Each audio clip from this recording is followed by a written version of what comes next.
ৰাতিপুৱা উঠি চাওঁ ৱেডাৰ ইমান ধুনীয়া হৈ আছে চ' ভাবিলোঁ আজিৰ দিনটোৰ কিছুমান মোমেণ্ট কেপচাৰ কৰি ৰখা যাওক। হেল্ল' নমস্কাৰ, মোৰ নাম আফচানা আৰু মই আজি আপোনালোকৰ লগত মোৰ দিনটোৰ কিছুমান ভাল লগা মোমেণ্ট শ্বেয়াৰ কৰিব গৈ আছোঁ। মই ভিডিঅ' বনাই বহুত ভাল পাওঁ আৰু মেমৰিজবোৰ কেপচাৰ কৰিও ভাল পাওঁ।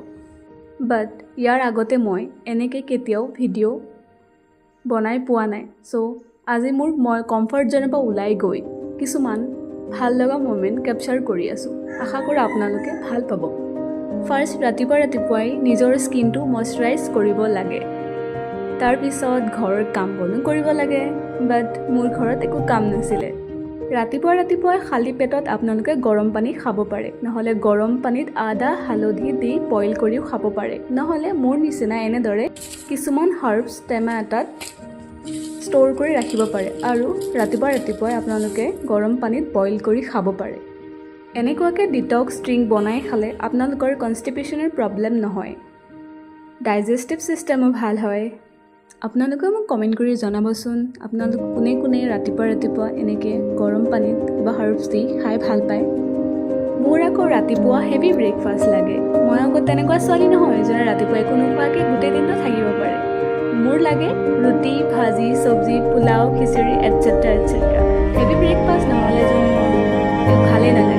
চ' ৰাতিপুৱা উঠি মই ভাবি ল'লোঁ আগতে কি বনাম। এটা ৰিলছত ৰেচিপি চাইছিলোঁ টমাটাৰ ৰাইচ বুলি, বাট মই টমাটাৰ ৰাইচৰ জেগাত চয়াবিন এড কৰি দিছোঁ এক্সট্ৰা প্ৰটিনৰ কাৰণে। ৰেচিপি চাওঁ এটা, বনাওঁ এটা, হয়গৈ এটা।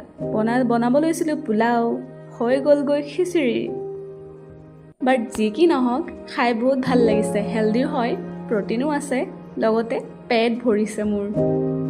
যি নহওক নিজে বনাইছোঁ যেতিয়া ভাল লাগিবই, আৰু ভাল নালাগিলেও খাবই লাগিব। আজি মই অলপ এক্সাইটেড কাৰণ মই মোৰ হাজবেণ্ডৰ লগত চিমছ হস্পিটেল যাম। অলপ এক্সাইটেড মই কাৰণ মই চিমছ হস্পিটেলত ইণ্টাৰ্ণশ্বিপ কৰিছিলোঁ আৰু প্ৰায় 2 বছৰমান পিছত মই চিমছ হস্পিটেল গৈ আছোঁ। ইণ্টাৰ্ণশ্বিপ কৰা দিনকেইটা যেন মোৰ ইমান বেছিকৈ মনত পৰিছে চিমছ হস্পিটেললৈ গৈ। ইণ্টাৰ্ণশ্বিপ কৰা সময়ত মই ইয়াৰ কফি বহুত খাইছিলোঁ, চ' আজি ফাৰ্ষ্ট গৈয়ে কফি খাই ল'লোঁ। আজিলৈ ইমানখিনিয়ে। আশা কৰোঁ আপোনালোকে ভাল পাব। আল্লাহ হাফিজ, বাই।